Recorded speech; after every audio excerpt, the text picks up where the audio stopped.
What's What up, is everybody? up, guys? What is going on, man? Welcome. Oh, Another episode. yeah. Well, 17. welcome to the show, guys. For sure. How you doing, Sin? Good, man. Good. Busy week. Always my most fun time of the week is tonight. So, Hey. hanging with everybody. We got some special guests as always, guys. You know the routine. Just sit back, relax, run that reel, buddy. All right. See you in a second, guys.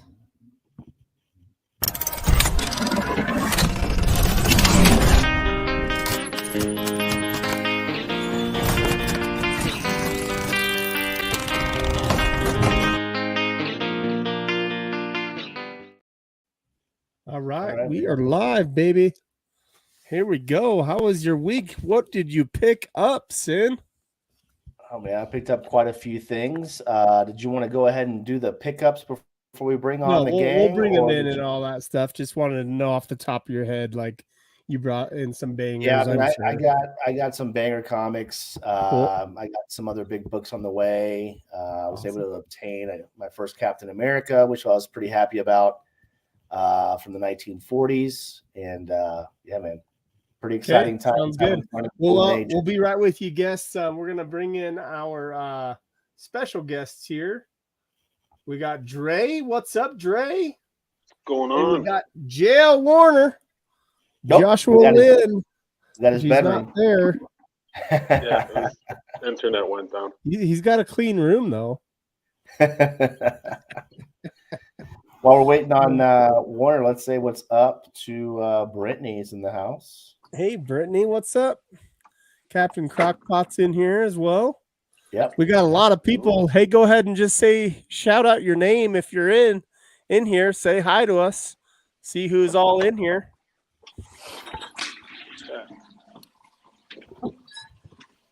We're just hearing, I think, a bathroom break in the background. I mean, what's going on here? Hey, can I just say, Dre, I love your Superman hat, dude. What's up, buddy? There he Gotta is. keep on brand. All right, Every time I guys. hop on a Marvel thing, I gotta wear a Superman hat. Hey, dude, that's all good. Hey, man, I have a DC book in the background here, so don't okay. worry. I got Nothing the wrong with boner book The boner right there, Boner Joker Oh, geez. in the background there. So what's up, guys? I appreciate you guys hopping on with us, man. We're just gonna go ahead and just have a fun-filled conversation on a Friday night. We'll talk about good. some pickups here in a second, and then we'll just dive right into it. Josh, you want to tell us what you picked up this week, man? Yeah. Just real quick, so everybody knows who we're talking about. Dre, do you want to just do a short introduction, and then you right after that, Jail, just so some people that may not know you, just kind of tell your background, what you do, how you fit into the community, and all that jazz. Well, I'd like to step in real quick and say, if you don't know Dre, dude, you're not in the community. I mean, homeboy's a beast, right? You take it from here, Dre. Things are getting deep. Good. That's that pretty much sums it up. I was gonna say I'm not really part of the community, but yeah. Dre, I push paint on cardboard or some stuff. It sums it up. Yeah, that sums it up. I do some sketch cards. I do some larger stuff. Been around the community for 6 years, stuff like that. Awesome. Yeah, about that. Is that the same as you, JL? Yeah. We're both what I refer to as the 17ers. There was a group of artists that came in 2017 into Upper Deck, the Marvel scene at Upper Deck, and I mean big names like obviously Dre, like Bella Ratzlin and Munshaw, Gordon Wills, Paul Hill. I mean, there's a group that 17er group is just freaking fantastic illustrators. Yeah. Which yeah, I mean, not bagging on anybody else, but it was just that influx of guys and gals that came in that year was just phenomenal. So yeah, so what is it, origin story, is that it? Yeah, basically. Well, I started out, I'm a comic artist. I worked on a handful of books and was approached in 2017 by Upper Deck to do sketch cards. And so I was like, yeah, let's do it. And it's always fun to, it's always fun as a comic illustrator to play in somebody else's sandbox. So that was an opportunity to play in the big sandbox, if you will. So yeah, naturally I jumped at it. awesome. So long. The short of it is, both of you are very highly respectable in at least the community that I came in, right? I wouldn't say respectable. Let's just say you guys have some talent. Okay, you do. I've seen some of your stuff. Okay, so you're whatever. Just take a compliment, JL. Just take it, dude. It's like, yeah, nah, I'm not there yet. Okay, but seriously, his stuff is pretty cool. He's sent me some stuff that were some giveaways, and they were just fire. And Dre, if you don't know him, he just is an amazing commissionist. As far as if you want any commissions or anything like that, you have an idea of a card, he just hands down can do practically anything, then you'll be happy with it. So it's pretty as cool. long as you're not in a rush. Yeah. Don't be in a rush. Don't be in a rush. I was going to say something, but I'm not going to. Because I have a couple of questions for Dre and JL. So, Dre, I'll start with you. What's your favorite character to draw? Boy. To work on? Everybody thinks it's Venom. Right? Do a lot of symbiotes, but it's not. It's Apocalypse. I just don't get to do it. So nice. If I ever get a chance to do my licensed product, it's going to be all Apocalypse all the time. But in the meantime, it's just be Venom. Okay, very nice. I'm a Venom collector myself, so that's awesome. JL, what about you, bud? You know what? Are you talking about like in terms of doing pack pulls or just drawing stuff myself? Nope, just whatever, like drawing stuff yourself. I'm a comic fanatic right now, so I'm very passionate about comics. So, dude, I mean, I'm kind of all over the place. I mean, I really kind of like that street level side of things. I'm, my big thing for the longest time was turtles. Nice. And which kind of inspired me to create my own book, which is an anthropomorphic book, superhero anthropomorphic book. But as far as I don't have a favorite per se. I mean, there are a couple that you lean on just because you kind of dig what you can do with them. And, like as of late, it's been Elektra, but that's mostly because when I got into, in 2017, when I got into the scene, and I think that Drake can speak to this as well, that, getting into the card scene, we had no idea what we were getting into. And when we got there, it was like, well, what's up here? What's going on? So we engaged with the community and and tried to, kind of figure out what, get the pulse, of the community. And I thought, me personally, I thought that it happened to be, I think it was the Marvel Card Collectors podcast. I think that they did a podcast where it was like their collectors or their character club podcast, where it was like just, collectors that collected, they were character collectors. And I was like, you know what? If you really want to get a feel for the landscape as far as what the whole collecting thing for cards was, the best way would be. Nope, we lost him. So I was going to ask confirm the answer is Squirrel Girl. He just froze for a second. I saw that. There we go. Now I'm back. Okay, cool. All right. So my thought was that the best way to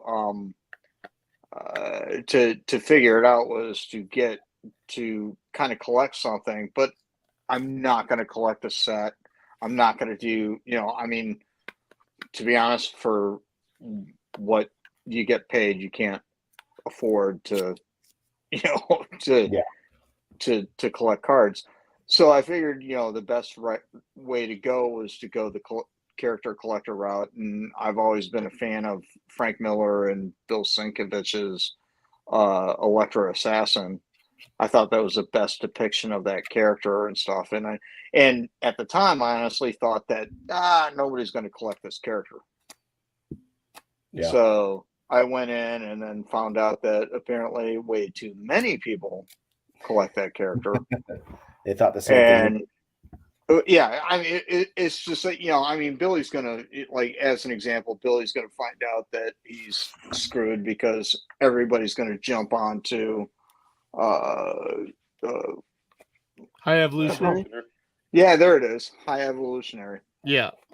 So, it's but it was, what was the original question? Favorite character. Yeah, I know. Dude, this is what I do. I just talk. Well, leading into the next question, I'll go back to Dre. What's biggest accomplishment thus far, man?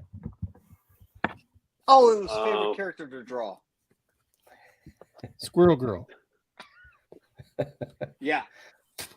Sorry, I saw that from Gordon Wills, one of their buddies. Oh, here we go.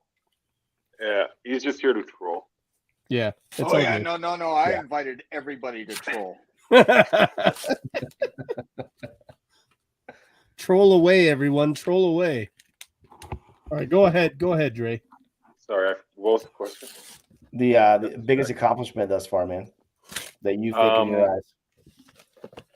Yeah, I mean, for me, it's been breaking out of the sketch card kind of frame and having been commissioned to do larger pieces. Like I do this evenings and weekends. I have a very demanding full-time job, so I don't do art full-time. And it was originally just kind of a way to unplug from the computer and relax and kind of evolve the sketch cards. But then, evolving as an artist and getting a little bit of a fan base and having people just reach out and commission non-licensed stuff, that really, doesn't justify my existence per se, but it was a nice accomplishment. Like, okay, you know what, there's more to this than just having that collectible licensed. Hey, just real quick, Dre, what are you using for your mic? Okay. Junk. Can't hear you that well, but it's okay. Hang on, maybe it's clicking my jacket. I'll hold it up here. Is that better? Yeah, I can hear you a lot better that way. Yeah, okay. Okay, cool. Jay, there we go. That's why you wear the ball cap. It works. Right. A little bit of Scotch tape and you're set. Yeah. So Jay, what about you? Oh, go ahead. Oh, accomplishment? Yeah. Was that the question? Mm-hmm. You know what? I think artistically, anyways, for me was honestly, and God, I'm gonna take so much heat for this, but it's Dre really inspired me to think outside of the box. No, I mean, I'm not. This isn't any bullshit. I remember I did my interview podcast with MC, the whatever the You know what it Ian and is, Norm. MCCW podcast. You're good. Yeah. I did that, and it was in 2020, February 2020, and I'm in the middle of a comic convention, the C2E2, and I get a message from Dre, and it was like, "Hey man, I just listened to your podcast," and this is keep in mind we don't know each other. I've never met him. Get a message from him, and he's like, "Dude, we should work on something together," and I'm like, okay, yeah, I'm in the middle of a convention, but whatever. And then I got to know each other and stuff, and I got to see his work, and I'm like, man, this dude is just crushing it with paint on sketch cards, right? And I'm like, man, I've always kind of liked the idea of painting, but it was never really my bag, so to speak. And he honestly inspired me to give it a go, and I've gotten on that bandwagon, and I'm sold. So I mean, my biggest accomplishment is really kind of thinking outside the box. Really, I mean, I've done comic work, been both a penciler, inker, and obviously done my own books as well, but this painting thing that's some next level stuff. Well, I think So I think communicating and talking to your peers and doing things with your peers is really the only way you're going to grow anyway. So I think that was absolutely a huge move. Absolutely. And it's funny because we've got this group message thing going, where there's a handful of these of us 17ers, and literally, I mean, there's no ego or anything like that. We just sit there and we run stuff back and forth between each other, and we'll give, if need be, we'll give brutal criticisms. I mean, it's just it's very nice to sit back and, like, between Dre and I and stuff, it's nice to be able to say, hey, what do you think about this? It's like, it doesn't really work. Maybe you should try this. What's that? Fix the left eye. Yeah, fix the left eye. That's a big one. So let me ask you this, just as a standpoint of a collector looking at the inner community of the artists. Is it sometimes beneficial to talk about an artist and their accomplishments, or is it detrimental to you individually? Because to me, I think some artists have a big ego, and so they don't really like say, oh, I like that artist. I mean, a lot of them say, I like this artist, I like this artist, but they like to just show their work and show what they're doing. That's what I've seen a lot. I've tried to like dive into the community of artists myself, where if I like something, I'm going to repost that sucker and be like, hey, artist spotlight, this is sick. You guys need to look at this type of thing. And I, every once in a while, get, I mean, Dre's all the time like, oh, thanks, man. Or Ash is like, oh, thanks, man. But some artists, when you do that, they don't do anything at all, which I'm just like, okay, this must be a big time artist. I guess they don't want to say thank you. That's, Dre, you want to address this real quick? Yeah, I think it really, I've got really some depends. thoughts. I know you got thoughts. You know what I'm talking about, though, right? A little bit? Yeah. Okay. For sure. But I think it really depends on the individual and how, to a certain degree, how they perceive the same and how they want to position themselves within the market. I mean, to a certain degree, it becomes a marketing conversation, and how do you want to brand yourself as an artist. And I think that there's a lot of people who have maybe potentially gotten some bad advice or looking not necessarily being guided by the right people or the right approaches. And this is my personal opinion. Like, I'm a firm believer that you should talk to everybody, be engaged with the community, be engaged with your peers, and just be transparent about everything. But not everyone's like that. Okay. You know, I don't know what the reason is, but you know, if I like someone's work, I'm personally gonna, you know, hype it up and tell people to check it out. I'll pass commissions on to other artists. You know, if I know they're a better fit or timing and whatever. Doesn't personally, again, it's a personal choice. But also, I have to look at it in the sense that I don't do this as a job, as a living, so I can look at it differently, right? Because nobody ever commissions me ever again. I'm still going to do it. But if you're somebody that relies on this as a living, you may have a different outlook on it. Sure. And I could see that. I mean, a lot of collectors out there sometimes hold back and they don't want to talk about certain cards because those certain cards are attainable to them because they know about them. But then some of us that like to explain to some of the newer comers coming into the Marvel card realm, we talk about it and then we get flack on it. It's like, hey, you shouldn't have talked about that, or hey, shh, quiet, don't tell everybody about that, you know. And so I'm more of a sharer than anything. And if I have to pay more for a card because I'm doing that and giving more information out, I'll do it. That's just how I am. So that's great that you guys are like this, because there's a lot of artists that are like you guys that are. I'd have to say a lot of artists are very, very, very talkative. I mean, even Tom or what is it? Tom Fleming? Tom Fleming. Yeah.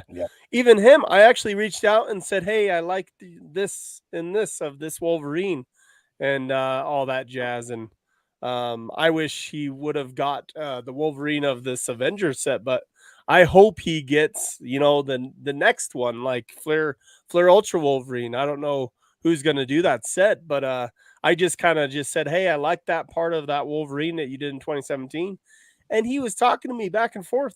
I'm like, hey, do you do commissions? And he's all like, I don't do too much commissions, but I will do, remarks and stuff, meaning he'll do just a black and white sketch or something on a sketch card and all that stuff. And he's like, I'll do it at a convention. I'm like, oh, cool. Well, I might go to San Diego Comic-Con, so maybe I'll see you there. And he was really, really nice. Talked to me right back. I'm not saying that, big shot guys won't do that or all that jazz, but it was just really, really nice that he did that. So, yeah, I mean, kind of off topic there, but it always amazes me. Not amazes me, but I always get surprised when I get somebody that I've never talked to before that would message me and they're like, "Oh, sir, this," and if you have the time, I would love it. I was like, "Dude, no, right?" Like, but yeah, at the same time, thank you, sir. Thank you, sir. But at the same time, when I first got on social media and saw that you can try to connect with these big artists that you grew up with, when I trying to initially message them, you're so nervous and you're so scared because you have them up on a pedestal for whatever reason. Yeah. But bring that mic in, bud. Oh yeah. But the ones that respond and engage, and not everyone does because whatever reasons, but the ones that are active on social respond to DMs, regardless of their status in the hobby and in the business, they're just normal people. And I've had crazy conversations with massive names that I never thought would be possible just by shooting a message saying, hey, big fan of your work, and see where it goes. Right? Sure. Oh, that's cool. Yeah. I mean, there's a certain celebrity status that gets associated with it, but I don't think the infamy factor that happens with pop celebrities is the same thing that happens with. So are you guys seeing like the Todd McFarlanes and the older sketch artists slowly being pushed out as new artists are coming in? Are you guys seeing that behind the scenes? Are they kind of like a non-existent person? I mean, hey, I had to I had that because I'm starting to see. I giggle about because I mean those guys. I think that the days of the quote unquote real comic artists doing sketch cards are done. That I mean, in all fairness, this is an economic thing. I mean, there is no way that anybody can pay Todd, like as an example, Todd McFarlane, Jim Lee, or those guys to sit down and stop what they're doing to do a bunch of sketch cards. Yeah. Right. Now you've got other guys that are, probably your top dogs in the sketch card scene that have moved on to the, base card scene. Sure. You still get them on the hook. And that's going to be a pretty dime to drop on those guys. Like, I mean, you've got Fred Ian, right? And they're now on their second set. Yep. Right. And they're still doing sketch cards, but trust me, they are not getting paid the same rate that Dre and I are getting paid for a sketch card. There's no way. Right. Yeah. So that being said, I think the days of the days of old are done.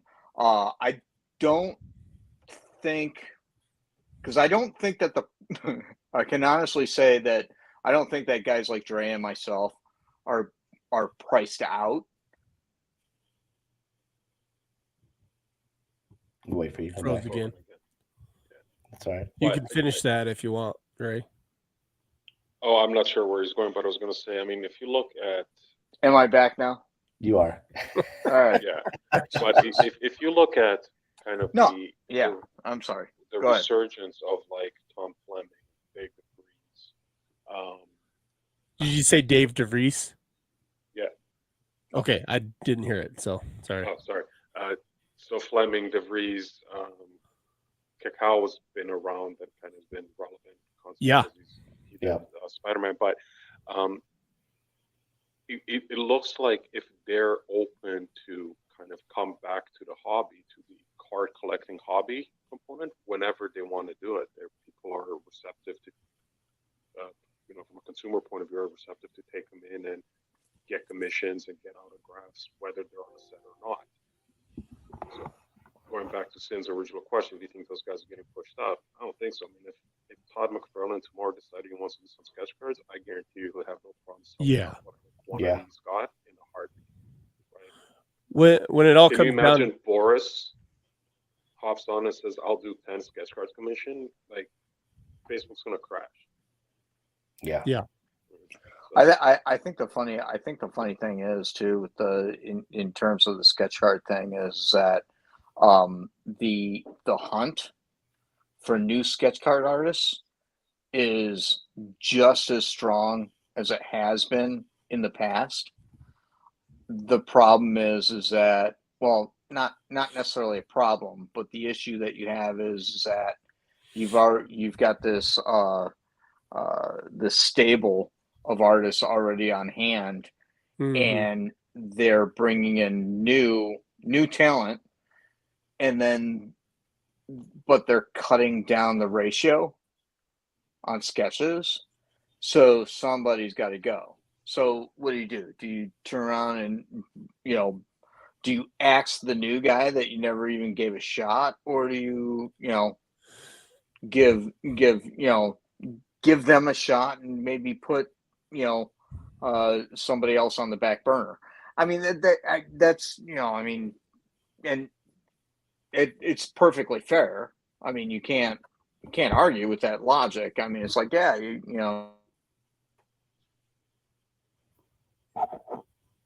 Froze again. I think his hamster is hungry. Yeah, right. Spinning that wheel. Yeah. So yeah, this is killing me. Seriously, dude. I mean, this is gonna go to R-rated real quick right now. Not gonna lie to you. So just if I hearing you right, as far as like pushing out, that's probably not happening. It's more so it's pick and choose if these guys want to do stuff, right? Because Spidey Hits had all those artists that were on the new set, Fleur Ultra Avengers. Okay, this is a Right. great just example. He asked them about just like being on cards and doing sketch cards, and most of them said, yeah, don't do a lot of sketch cards, and it came down to it where like they just don't get paid enough, right?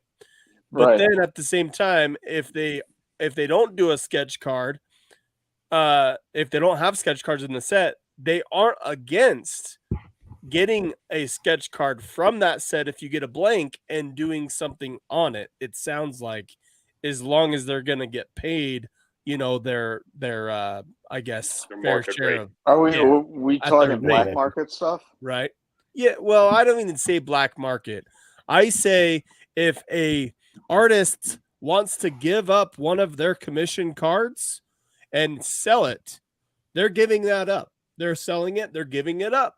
So I feel, and I'm just saying, Upper Deck, there's no way to ground this, right? Because artists that maybe get $60 for a commission, they could sell this for 120, which is double of what that card is, and be able to just sell the card to a blank card, right? And take that card and say, hey, Oh yeah. Dre, I I got want this. you to do a sketch for me. How much do you want to do? How much, what's your rate Yeah. on this card, right? It depends on the set and all that stuff. But it seems like the artists are willing to do that, because really the artist that got the commission in the first place, and I talked about this to Ash Gonzalez too on my channel. If an artist wants to give that commission piece up as a blank and sell it, they're giving up the rights to be able to use that card, and it may go to someone else. And whoever purchases that card is now the new owner, whether it's a blank or not, and they have every right to do anything they want with that card, I feel. So, yeah. Now, so I think you're I touching wouldn't. on a couple of very Nope, for sensitive sure. topics there. So Yeah. almost midnight I here, bet so you we hit can a lot get of points real here. dirty. Oh, sorry.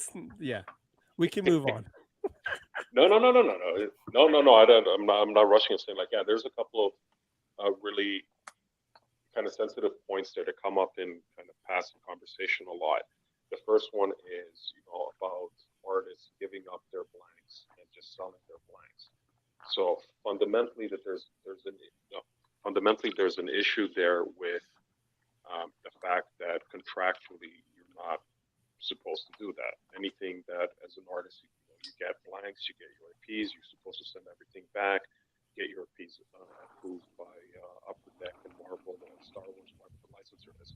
But unfortunately, the reality is that people aren't doing that.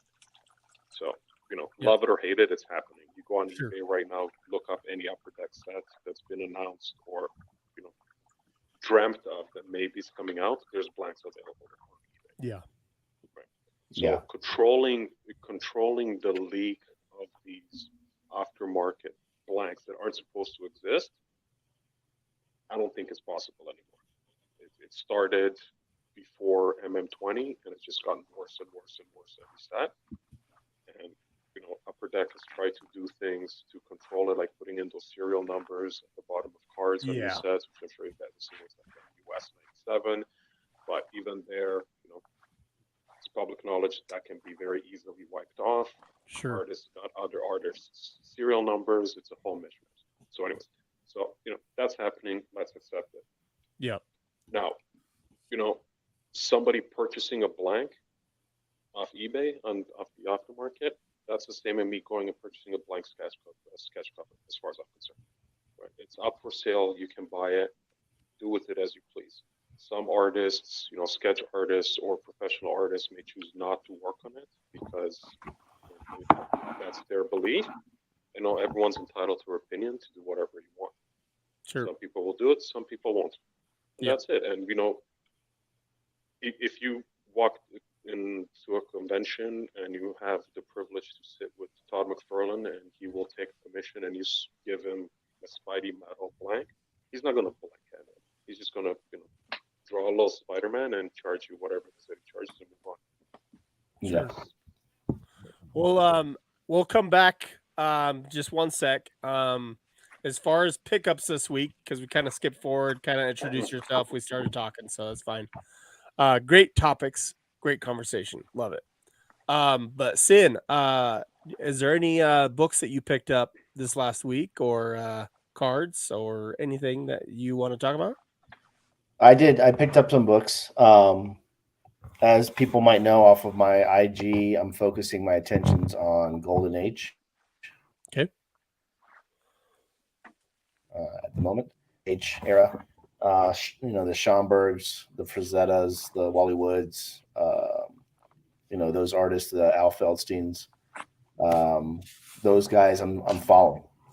And I picked up this Feldstein this past week, which was the Seduction of Innocent Trials. This book was on that trial back then in 1954. It's a pretty extensive cover. You don't see these covers anymore because obviously they're being banned from being made. When Marvel and the Comic Codes Authority took over after EC. Josh, can you make them bigger? Yeah. Oh yeah, sorry. Let's see that. That's apologies. Oh, that's a good call. Yeah. So, women being strangled underwater. That's what a lot of these EC books were about back then. That's when artists, and I saw a documentary today, it was funny. A lot of these artists were able to just do whatever they wanted to do back then.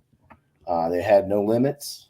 They could put whatever they want, and it was selling like hotcakes until the Comic Codes Authority came in and kind of did away with them. And families in the 50s didn't want their kids obviously picking those books off the racks. So, I like the fact that the Comic Code Authority was a self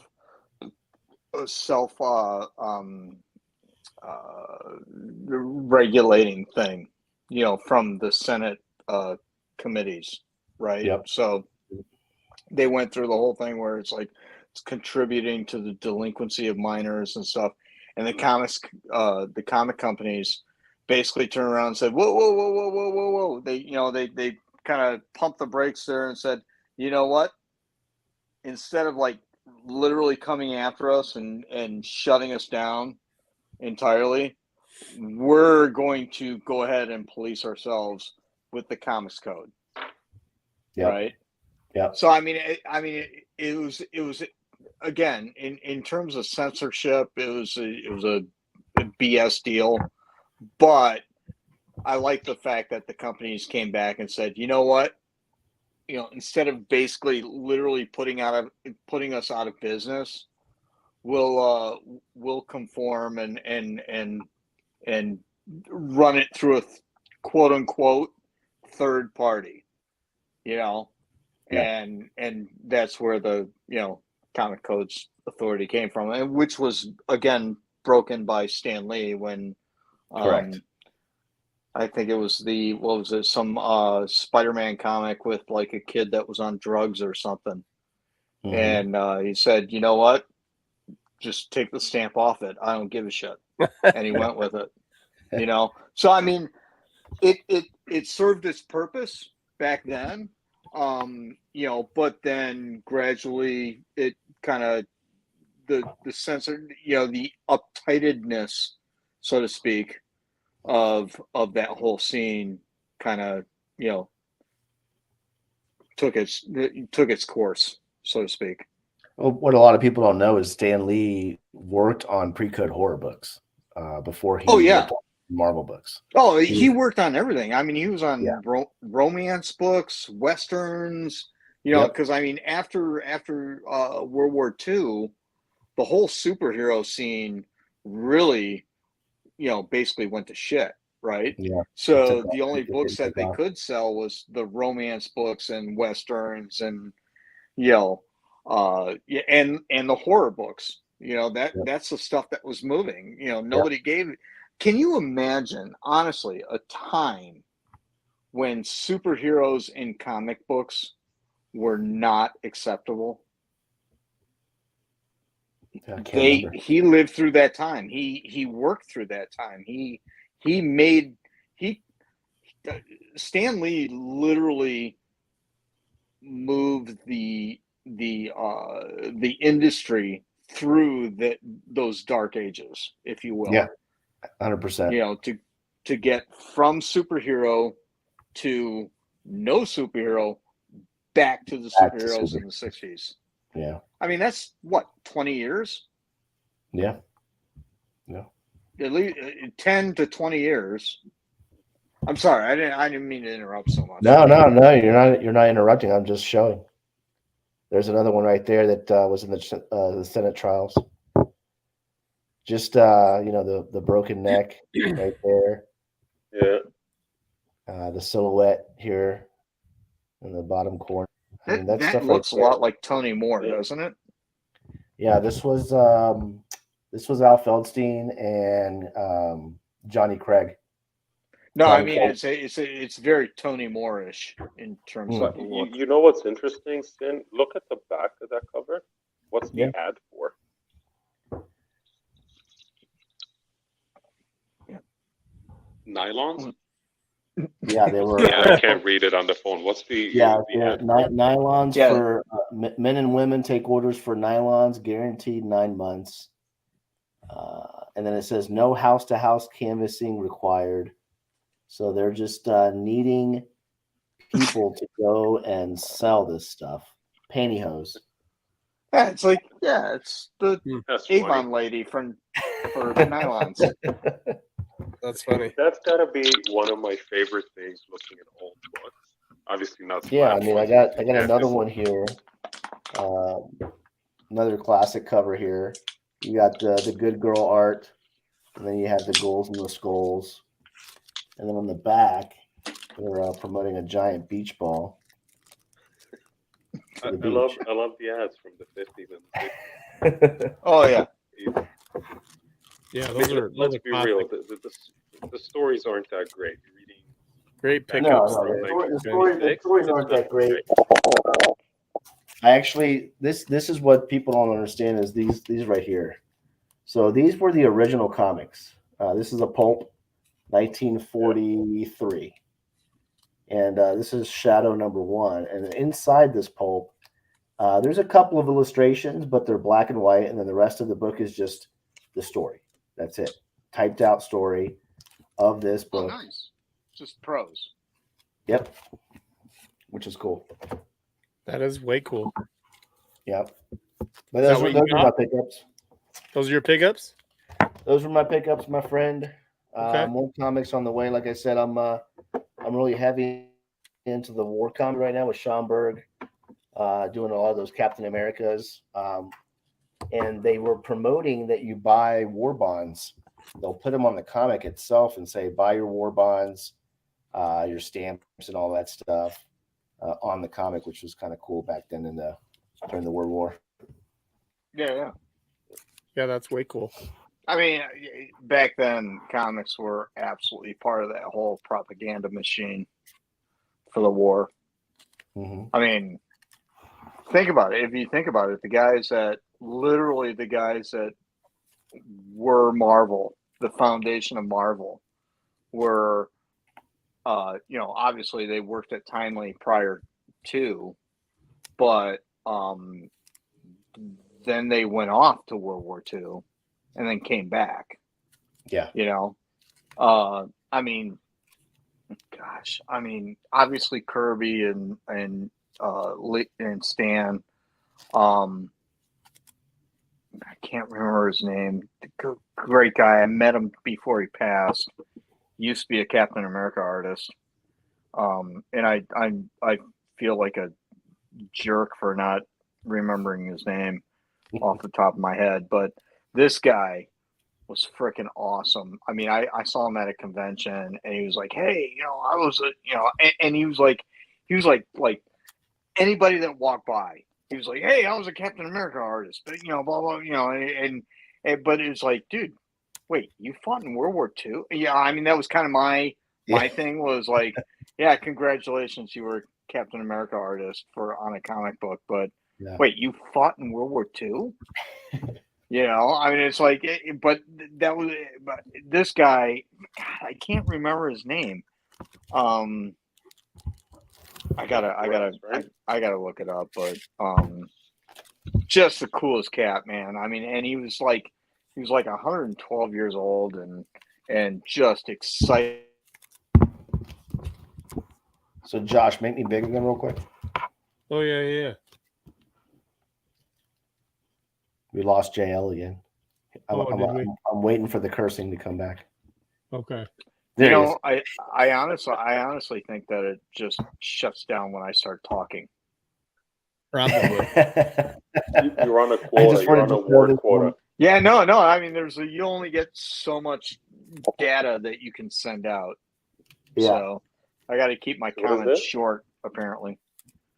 So this right here, a guy by the name of Ernest Gerber, he created 4 volumes, 40,000 plus comics that were ever printed and made. And I picked up the first 2 volumes because it's all golden age. The other volumes are silver to bronze. But I bought this. It's huge. It has every single freaking comic. And I've just been looking at this. It has like all their covers on there. It's just so cool. And you could see all the history from whenever comics were made, man. It's just amazing. It's a great reference book for anybody out there that wants to get into any era. But I recommend picking up this. Both volumes were just $100, brand new.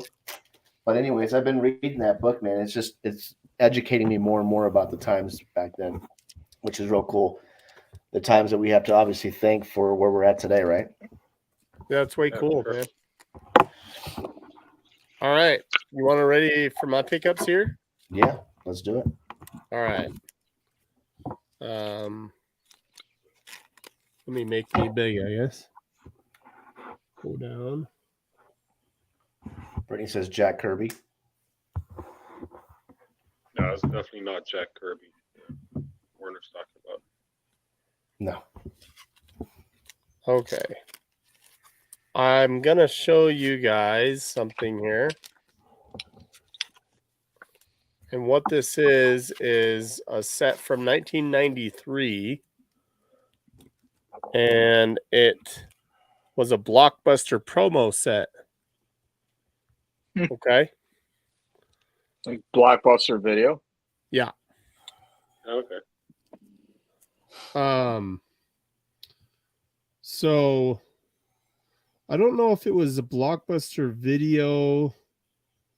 It was just Blockbuster. Team Blockbuster is what it was called.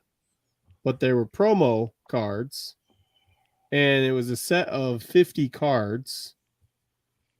And these cards were like put out to just basically talk about the nostalgia of that, what was going on that year. It's crazy. So anything that was a blockbuster, right? In video games, in movies, like anything, right? So we got the Flintstones, Streets of Rage 2. This is probably why I got this set, is because specifically it's got Wolverine and the X-Men. Pretty awesome promo card. Who's got the copyright on that? What's that? Who's the copyright on this set? Blockbuster Entertainment Corporation. Okay. So Blockbuster Entertainment. Outlander, it's got, I mean, this is basically my childhood, the 90s, the 1993 Royal Rumble. It's got Spider-Man, Captain America, Wayne's World. Just awesome. Ninja Turtles, Tiny Toons. I mean, everything I grew up with. Man, this has to be in the glory days of messed up licensing rights for somebody to be able to put all these competing conflicting IPs on the same set. This would never happen today. There's Tasmanian, Terminator, like Super Strike, Star Wars. Oh yeah, like Star Wars, Super Slam. Just some of these video games, Super Battle Tank, Street Combat, Sonic the Hedgehog, Roadrunner, Road Rash 2. I remember playing that game. I don't remember that. Micro Machines. Check that out. Oh my God. Yeah. Like total nostalgia. Just going through this whole set. Pretty dang sweet. What, no mask? What's that? I think this has to be before the mask. This has to be, before. Before mask? Felix the Cat. Got golf. I remember that game on a computer. Super Conflict. There's Tom Cruise. Eco the Dolphin. That was a Sega Genesis game. Yeah. I remember that. Remember this one? And then look at this, guys. Cool Spot. You know how many times I drew Spot? Like, oh my goodness. Remember drawing him all the time? Totally forgot about it. That drew him all the time. 7-Up Spot. Yep. Busby. But I never drew the Target Dracula. That was a classic video game there. Oh, that's Bram Stoker's Dracula, man. That's the movie. Yeah. There was a video game too. Was there? Yeah. Yeah, this is based upon the video game. Oh, okay. It shows on the back. It's kind of cool. It shows on the back what it's talking about. And most of them are video games or movies. I think these are all specifically about video games, technically. What they need to do is they need to bring back arcades. Look at that one. That's going to be worth something here coming up. Michael Keaton. That's the game awesome as well. Yeah, maybe that's how they got around it. Like all the licensing and IP stuff is just tying it all to video games. Yeah, I think it is. But yeah, that was a promo set that I picked up. I thought it was kind of cool. So wanted to show that. And then I picked up one comic. This is the comic that I picked up. Yep. This is a variant cover of Marvel Now. Scotty Young? Sorry. What's Scotty that? Young. Oh, yeah, that's Scotty Young, right? Scotty Young. He does the babies. Yeah, so it's so funny. Like I got this because obviously Wolverine's in it, but the Spider-Woman is right above, and those are my two characters I collect. And you can even have Black Widow up here, Spider-Man over here, Hawkeye. Really, really awesome. Captain America. What's that on the bottom left? That's not Iron Man, is it? Oh, right here? Yeah. It's either Iron Man or War Machine. Yeah, I think that's Iron Man. Yeah, I think it's Iron Man too.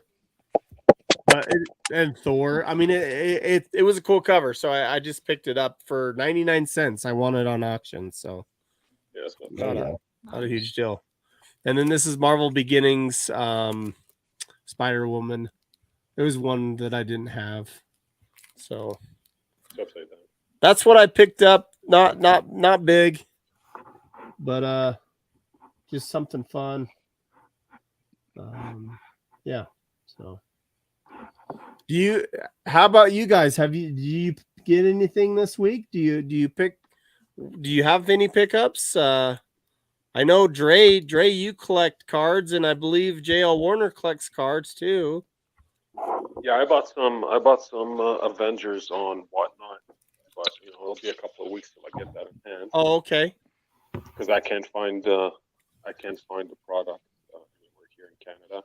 Oh, okay, yeah. $600 a box, which I'm not going to. So, yeah, that's all I got. Oh, you know what I did get? This means nothing to most people, but I've been chasing this for like 3 years. Just a quick heads up. Apparently, StreamYard changed some things. So, Dre, if you turn your phone sideways, you go widescreen.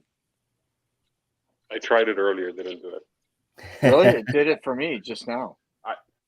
Okay, I don't want to mess it because it's a break. Maybe it's this is thing in Canada.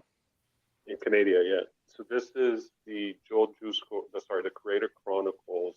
Oh yeah, interview. That's awesome. Tutorial thing. Wow, that's sick, man. So these are very hard to find because they didn't print a lot of them, and when you do find them, they're usually signed and they cost a fortune. But I was fortunate enough to find one on eBay that's not signed and it's open because I actually want to watch it. I don't care about the signature. So this came in yesterday or the day before, and I had to get a DVD player to be able to play it, and it does play, so I'm very excited about it. That's way cool, man. This was more exciting for me than when I got my Joe Jusko auto. I found out this week. I'm probably an idiot for this, but I found out that Jusko did the cover art for the first Freddy Krueger comic. Which one? The first Freddy Krueger comic, Freddy Krueger #1. Yes, I knew that. I have a copy of that somewhere. Yep, I lost it. I lost on an auction. Robert Englund, who obviously played Freddy, signed the cover. It was graded an 8.0, and I missed out on it. So, I think a lot of people that are more character or like more brand focused forget that Jusko is like true OG of fantasy art, and this is one of the books that I have in my work bag that whenever I'm sitting on a conference call and I get bored, I just flip through. I mean, it's his cover. I don't think this is an expensive book. I think I paid 25 cents for it, but it's just old school Conan black and white, and you can spend if you study the art and the line work, you could spend hours just at each individual panel just to in front of the camera, just exploring the lines, the line. That's awesome. I learned a ton from it. But Boris did covers for this. I have a few. Yeah, and it was books, right? I think it was Gene Colan still working on that then? Probably. I mean Gene this goes Colan, back to late 70s, early 80s. Gene Colan, oh my goodness. I mean, and don't get me wrong, I love Jusko to death. I mean, he's really the guy who... He's a GOAT.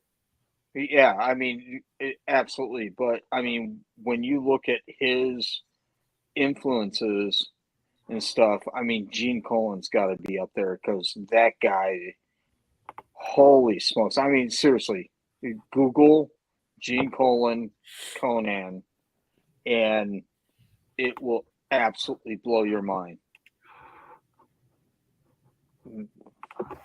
What did we... I think Gene passed easily a decade ago, I think. But yeah, that guy was just an absolute beast. That's cool.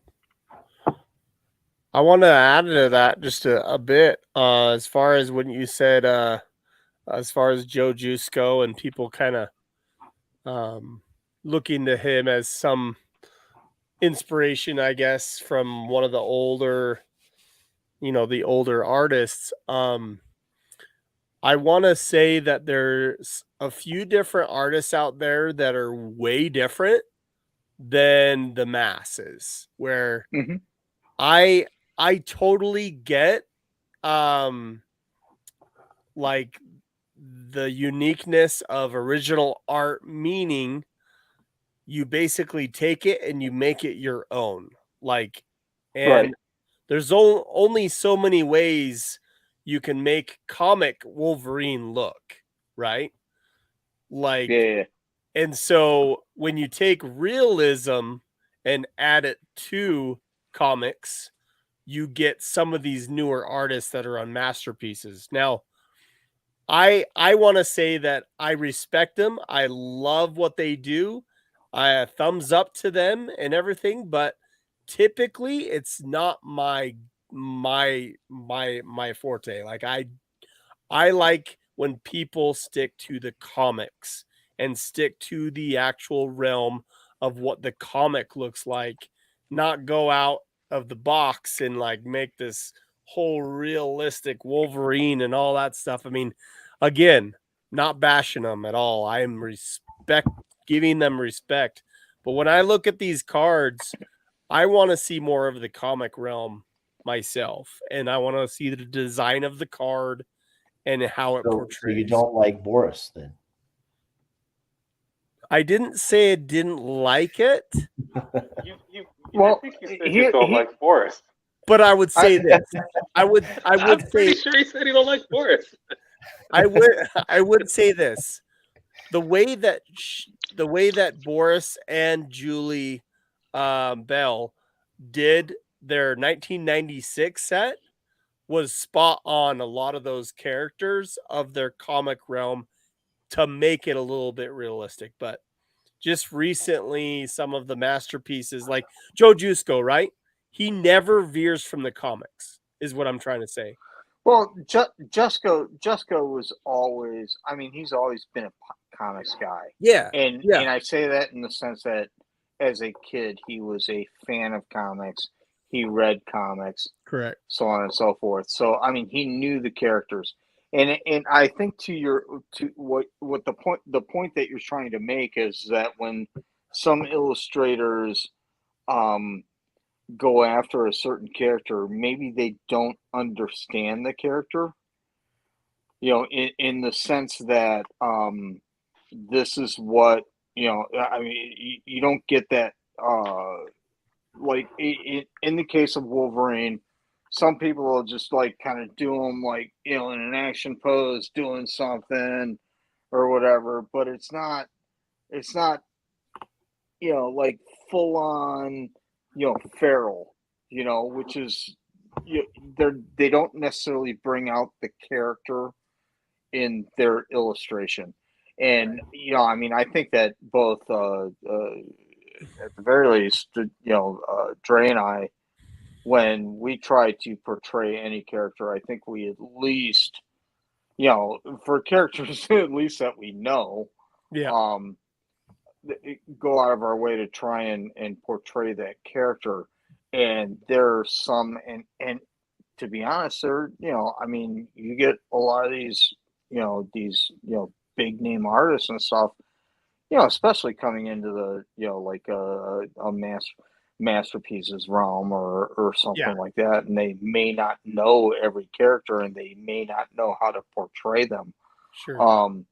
I mean, I think that, like, as an example, Palumbo in 2020, I mean, he grew up as a kid reading comics and, he was in the scene. He was a Magic the Gathering artist, but I mean, homeboy knew his stuff when it came to comics. So putting him on that set was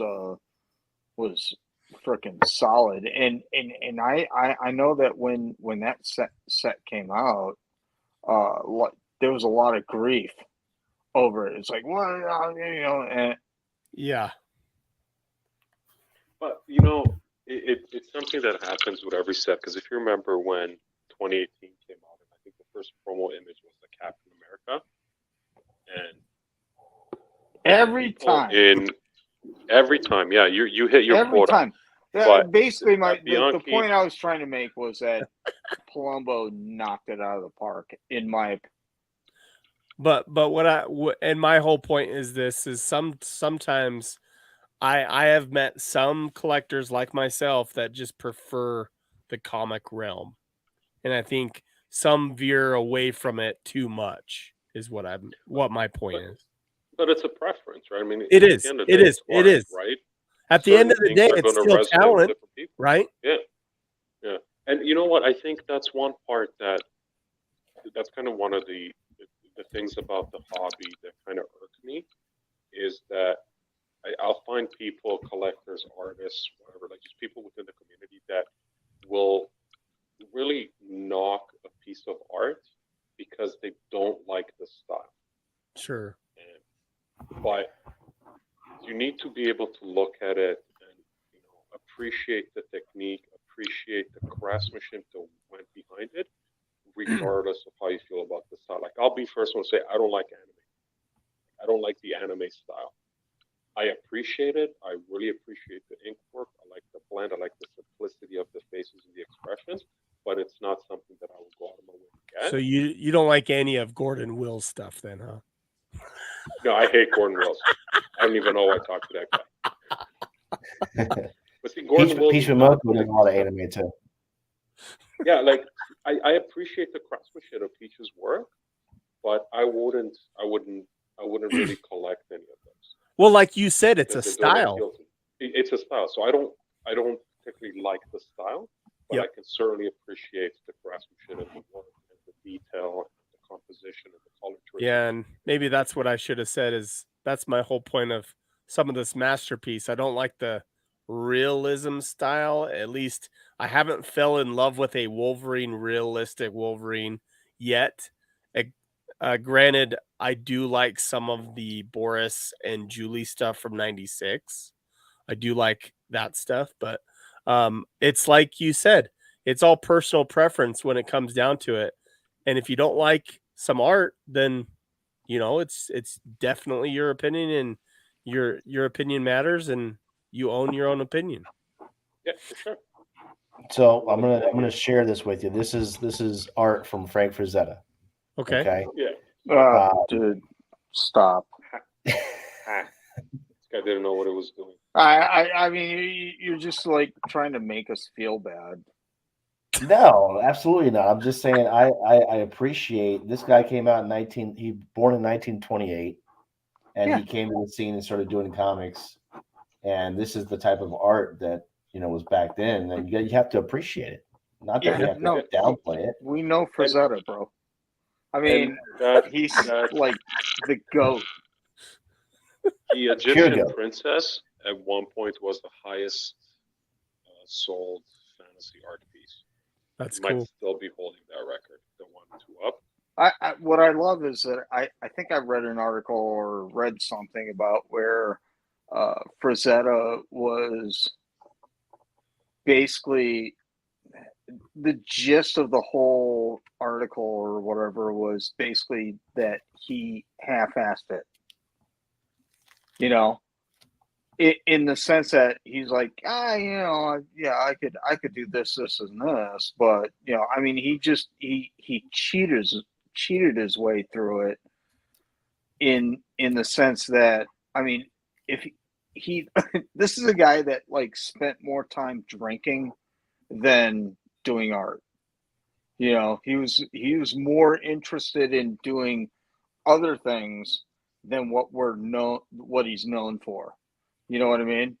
Yeah. He's more interested in like playing with his kids or, I mean, you look at a Frazetta piece and you think, man, this guy must have been at his drawing table like 24/7, and he wasn't. He just cranked stuff out and said, F it, it's good enough, and then went off and hung out with his family or did whatever he wanted. I mean, it was almost like the art side of things for him was secondary, which is amazing because he's up there. Yeah, no, absolutely. I mean, the art pieces that he put out is not what you're depicting now, that he kind of like didn't give a crap about. If anybody, by the way, anybody that's watching, if you're not following Frazetta Girls on Facebook, do it now. They post Well, not all right of his now. stuff. Finish watching the video, then. Well, yeah. I Finish mean, watching this video. Smash yeah. that like button. Subscribe. Get the Smash the doors like. out. All that stuff. Appreciate then that, follow Dre. Frazetta Girls. And after that, we'll follow Jalen Warner. No, but I mean, Jalen seriously, they post all, 752. and it's actually his granddaughters, I believe, that run that page. Yeah. Nice. So I mean, just stuff is just amazing. Well, I bring it up because then I want to bring up Schomburg. They have totally different styles, right? Like the Schomburg covers of those timelies back then, the war covers is completely different from how Frazetta, did his art, right? Right. So everybody has a style. That's why I brought it up, to begin with, talking about different styles and what Josh was talking about. But, every artist out there, the Frazettas, the Wally Woods, the Schomburgs, all those guys, tip in the hat because those guys are amazing. And just to add to that, the different styles, every collector puts their own favorite artists on pedestals. Some may not dig their stuff. Like I don't dig some stuff that are in masterpieces, and I'm like, no, I'm just not into it. Yeah, sorry. I mean, some people actually dig Dre stuff. Yeah, some people, some. So like 2 of them, at least 2 of them. I'm one of them. I think Gail's the other, right? No, it's Dre himself. It's just Dre and you. Oh Yeah. I bid on my own stuff on eBay all day, every day. No, but that's my whole point. Is a lot of artists have their own styles. A lot of artists do their own thing, but I do appreciate both you guys because you've always been engaged in the community. And I remember the first time I saw JL's Ugly Mug was on a Zoom call, and Angelica. Oh yeah. Angelica. Yeah. I was like, who is this guy? Who is this guy talking about stuff? And I didn't know anything about you. Who's this half-wit talking shit? I got it. But the more, by the way, it is now what Eastern time. It's past midnight, so we can get real. So we can get real. Well, there you go with the Guinness. Nice. With the nitro. Hey, but sorry we're all over the place, guys, tonight. But I do want to, just because of what we always do, did we have any MCU stuff this week at all, Sid? No, we're good, man. I just wanted to chit chat. Yep. Okay. Chit chat, bring up some art. All right. These guys were awesome. It's all about the art tonight, guys. Yeah, that's for sure. All about the art. What are we wrapping up? What's that? I'm just trying to talk the flow. I'm just asking. I just poured a Guinness. I mean, it's rock and roll, bro. Typically, we go about an hour and a half. Look at that. What's that? That's a Bianchi. This is a Bianchi Masterpieces book. If you don't have this, you need to get this. Okay. That's sick. It's just from his website because it doesn't have an ISBN, and they all come signed. So if you're a collector and you like signatures, they're all hand signed. So where do you find that, or where can you find it? On eBay? I got this from his website because it's SimoneBianchi.com. Oh, so you can get that from his website. That's cool. Yeah, it's self-published, but it doesn't have an ISBN or anything like that. So I don't think we'll be able to get an Amazon. Yeah, so it's a direct order thing. Yeah. Now, what kind of art's in there? Is it just fantasy type, or what is it? It's all the MM18 stuff. He does have the MM18 stuff in there. Okay. This is the MM. It's called Simone Bianchi Marvel Masterpieces. He's got sketchbooks as well, smaller ones. Okay. Just random sketches. But what's really cool here is you'll see some stuff that didn't get published. Plus, you get to see the art in the So larger you know what's format. cool is Boris and Julie had exact same thing of the 96 stuff. Did you know that? The Titans, right? Yeah. Uh-huh. Yeah. This is what I prefer to collect. I'd rather collect the art books than the cards because you can get to see them in a larger scale. And You if can get a and full when- base set that way.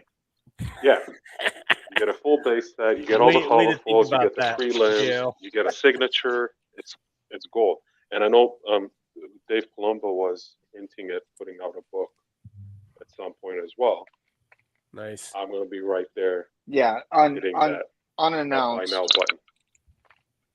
Well, But, he talked did about it. I don't know what it's gonna anybody here get on board with the Jesco 92 book? No. I got the book. I didn't get the like $17,000 original art piece. No. But I mean, he did a Kickstarter for Kickstarter that he his. just did. For Yeah, a book. that sold out in like 8 minutes. Pretty quickly. I'm sure they got extras that he's gonna. Yeah, I'm He's sure it's gonna gonna rock Stuff goes to later. retail. sure Yeah. volume 2, edition 2 or something like that, I'm sure. Yeah. Something. So. Well, yeah, I mean, if you guys if you guys have anything else you want to talk about, this is where we usually give it to the chat to see if they have any questions for you Oh guys. my goodness! You know what? That's the worst thing is that I have totally not paid attention to that. Oh, you're fine. If anybody right now is in chat and they have a question for Dre or a question for JL Warner or just a general question about just some of the any type of artist type question, this is your chance to ask. And those who are watching after the fact that you see this, just post a comment down below and we'll get back to the artist and try to get that question answered as well. So Yeah, and by the way, Brittany, Josh sent you a DM. oh, she knows that.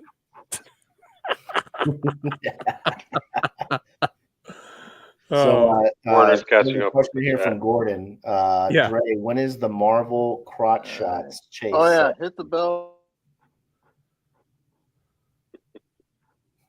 Did he freeze again? He Yes, froze. he sure did. It's on I brand. gotta get him some better hamsters, man. Those guys either are too fed or not fed enough. I mean, get Fueled something by better Guinness. than dial up, huh? Jeez. Dude, freaking Comcast. I'll blame it on Can you hear me Comcast. now? Let me see Oh, if I it's can brutal. chat. You know what? And it never. I swear to God, it never. It only happens on StreamYard, right? Yeah, I've noticed that on StreamYard, man. I try to share a screen or open up another window in a browser, and I start freezing. Yeah. Sometimes StreamYard does not play nice. That is for sure. Yeah. So. But no, I mean, I think it's personal, and maybe it's because I'm an asshole. Big brother's watching you, and they know that you're on. Oh, right there's no question, dude. All right, I'm gonna liven it up a little bit. I'm gonna do this real quick. I'm gonna open up a blaster and we can talk. How about that? All right. Oh my goodness. Open some past Fleer that, right? product. I know Definitely you got past some the Fleer product. product, didn't you, JL? I did. I have mixed feelings on it. Have in you general. opened it all yet? No, yeah. No, I just got a blaster. I got like one blaster from Target, and then and of course, obviously watching some whatnot videos and stuff Yep. like that, and there's some design issues that I personally have. Is that the lines through them? The lines through them? I think the lines for the base card Distract? should not exist. Sure. Which a lot of people, a lot of artists didn't even know they were going to be on there. Right. But what I'm saying is that if you had the base card be basically like virgin, and then do the you have my address. You can just send that right over. That's my You want a Venom? there you go. That's the only card I want. But actually, I think I got one. The Right.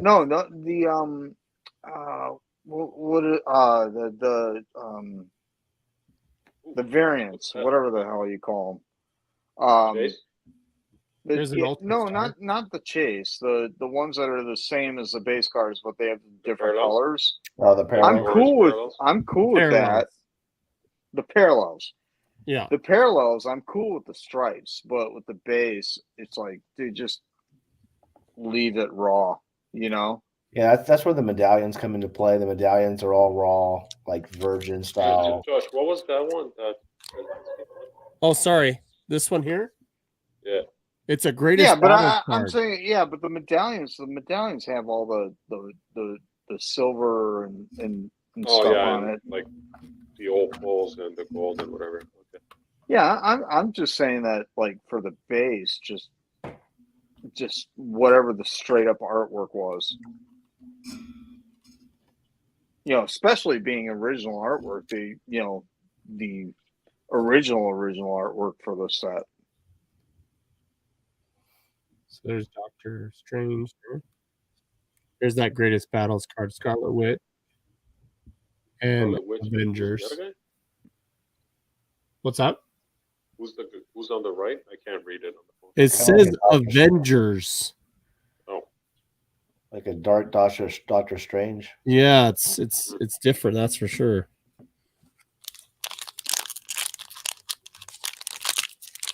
My bone to pick with this set is when they originally announced it was all around the all original art set, right? Like that's really the big selling point with some parallels. And then when you see people start opening it, yeah, there's lots of original art, but there's a lot of recycled stuff as well, like all the extra parallels. That was a little bit disappointing. Yeah, it's pretty saturated with the parallels. It kind of makes it defeat the purpose of the chase. I do like that on the back of each base card, you have the actual artist name. Yeah. Oh, yeah. About time that they started doing that. It respectively needs to be all the time like that. Yeah, that's solid. Absolutely. Green. This is an. I would argue even some of the inserts should probably have the original artist on them, like the medallions and stuff. But I mean, like that card that you just had in your hand, Josh. Can you pull that back up again? This one here. Yeah, that's not original art. That's the first cover of Young. Oh Avengers. no, we know that. Yep. Yeah, no, I know. I'm just saying it's the base set only, and the 9 panel that was done by Tom Fleming. And then there was Tom Morgan did these ones right here. I don't know if I have the Silver Age one. Tom Morgan did these ones here. Yeah, he did the Silver Age stuff. Yeah, these ones. So there was only a few insert sets that were original. The rest was reused. Definitely. Right. I think just going off of one card, there's a gold. It's called a was it a star power? Ultra Star? I think it's an Ultra Star that's gold version. It's like this. It's like this, an Ultra Star, but it's a gold version. And it has Loki on it. And it's the same as the 2013 retro PMG art as Loki. Yeah. There. Wouldn't surprise me. Yeah. It was a little disappointing because it's just so much cool original art that they went into the base that like the really kind of hard to find. So there's my orange. Not Thor. That's not bad. So Ash is asking real quick, guys, if you guys are attending a con. Ooh, Ash! I've never done a con in my life. So Ash, The answer is no. never heard of him. Ash. It's Ash. Ashley. Yeah. Ashley? No. No. Yeah, I did one. Oh gosh, last spring. I did one. And that was only because it was local, and it was one of the guys that were in the group in the MCCW. He was a promoter. That's Ed Webb, right? Ed Webb, yeah. I did his show. Don't be afraid to name drop. Yeah, no, I know. I gotta drop names. But I did that. That was the only show that I've done since the Pandy hit. And I gotta do more shows. The card show thing is much different than the Comic-Con scene. If you're a card guy trying to do well at a Comic-Con, it's going to be rough. If you're a comic guy trying to do a card show, it's rough. I don't know. I mean, if you know how to do shows, then you know the gig. It's every one of them is different. So, so is that a no, Warner? So upcoming shows? Do you have anything booked? Nothing booked. So what you're saying? And he's done. He's down. So brutal. And he's back. He's back. God, this just sucks. The Dude. Namor. I don't even know why I do these things. I like the name of it. Yeah, it's nice. That's a nice card. Is Yeah. that Fleming or Cacao? It's Mark Evans. Mark Evans. Okay. Not Yeah. even close. What was cool on that's an Spidey original. Hits channel?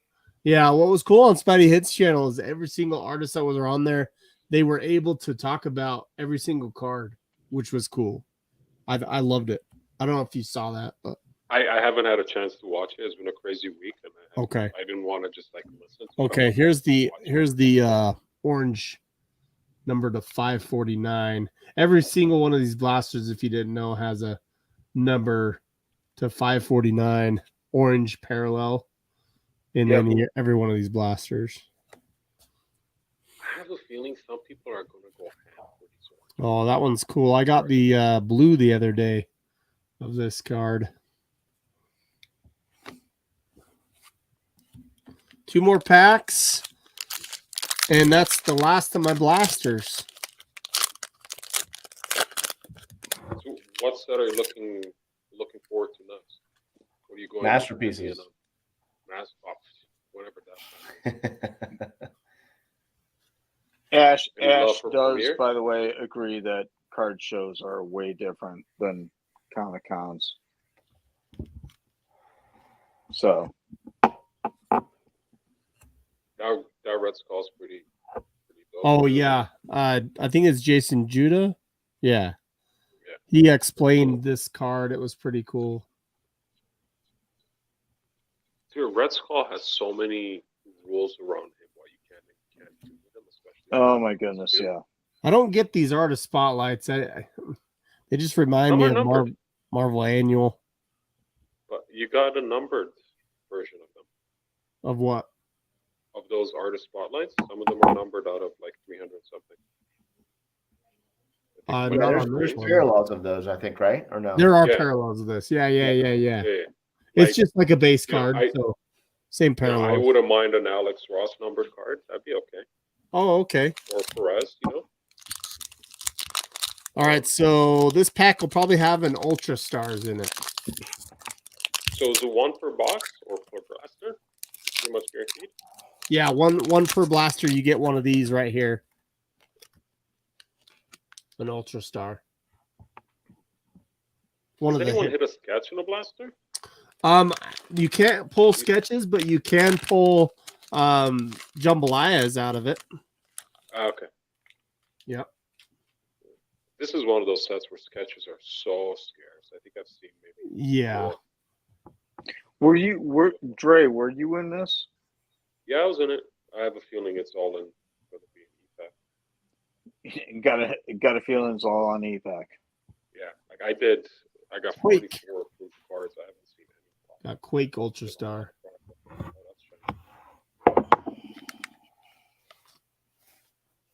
Very cool.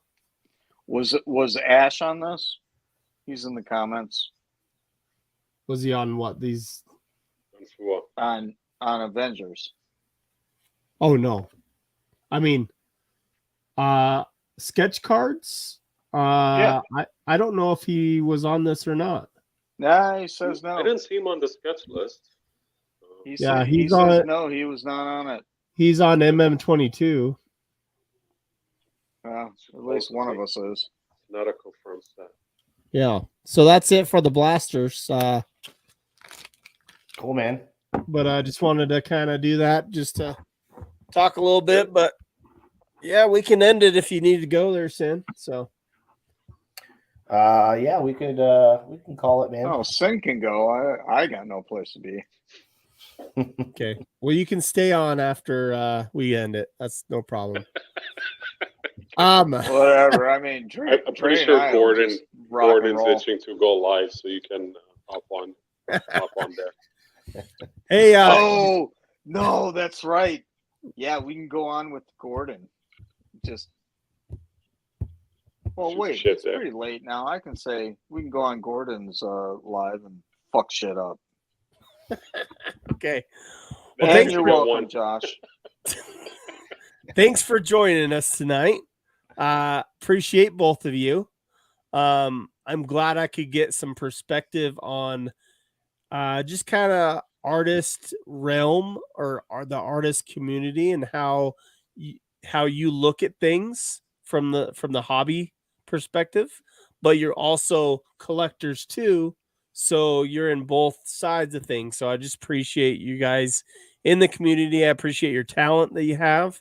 JL doesn't give himself credit, but he does have some phenomenal work. Definitely great work. Andrei, I don't have to say anything about him because his stuff speaks for himself. I'll say everything about Dre. He's terrible. The guy just can't draw himself out of a paper bag.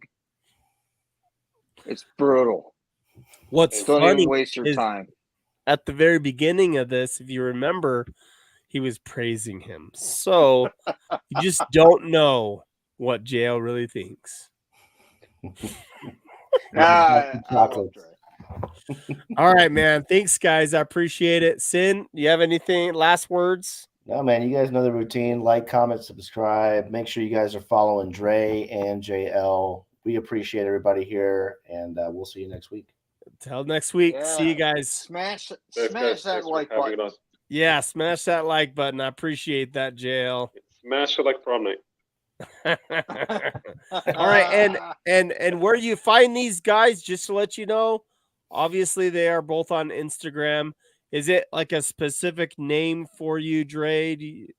What is it again? Andrei Studios everywhere. Instagram, Facebook, except Twitter, but I mean Twitter. The YouTube. Yep. Yeah, okay. Andrei Studios. Warner, go figure this out. Warner, how are you presented? At JL Warner 72 on the gram of Insta, and Art of Jalen Warner on the Book of Face. Awesome. Branding 101. I appreciate your Book of Face. All right, guys. We will see you guys next week. Have a good one, guys. Thanks, guys. All right, brother. Thanks, man.